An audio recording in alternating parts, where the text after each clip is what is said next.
What's up, everyone? And to anybody who might be watching, my name is Mike, and I'm going to teach you how to start a little fire here in the state of Connecticut during the winter months.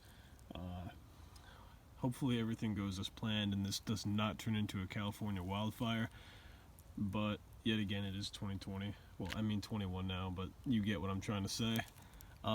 So Connecticut. Well, that was just great. So, Connecticut during this time of the year, it's really cold. Like, there's literally nothing alive in sight. Obviously, the trees have shed their leaves, and these are some really rough months. You know, it's very cold. Right now, I think it's probably about 25, 30 degrees here in Lisbon, Connecticut. So, for centuries, literally, people have survived these harsh climates, one would say, by fire. From cave dwellers to the Revolutionary War, the redcoats, people have used fire to survive. They use it to cook. We use it to do a lot of things, but survive is one of the main tools that people have used throughout centuries. So there's actually a lot of components that go into making a fire. So I'll start off with the safety precautions. So you're going to want to have a platform of some type to contain the fire.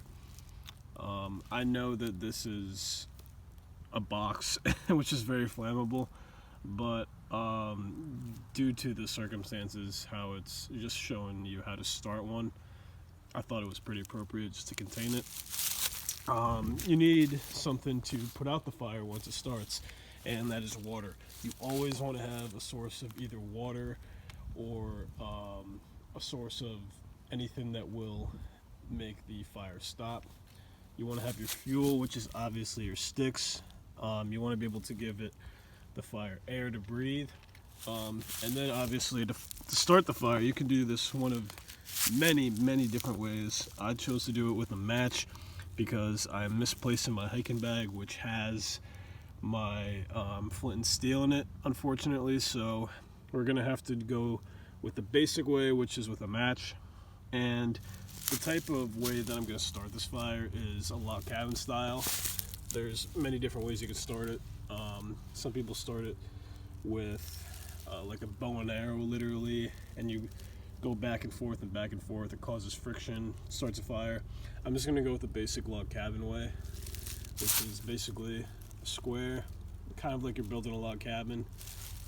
And you can notice on the top, I'm gonna start the fire like right here. And what this is lint, and lint is very flammable, so this should be able to spark up very quickly.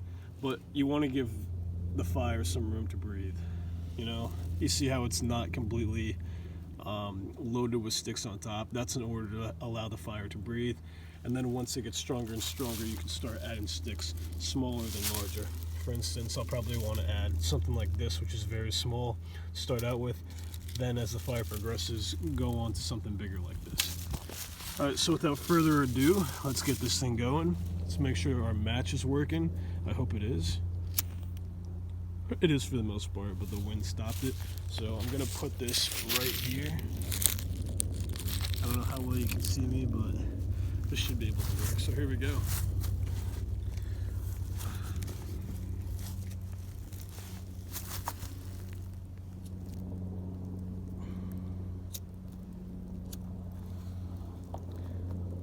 I'm gonna have that catch.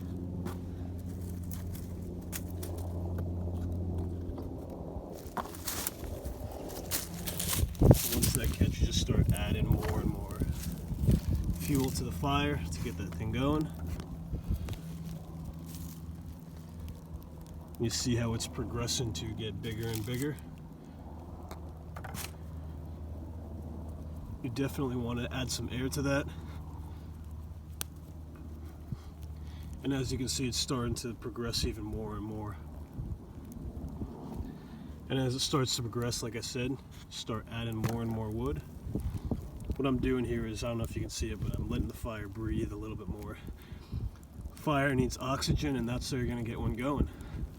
So as you can see, she's really starting to go from a little tiny fire to something very, very large, hopefully.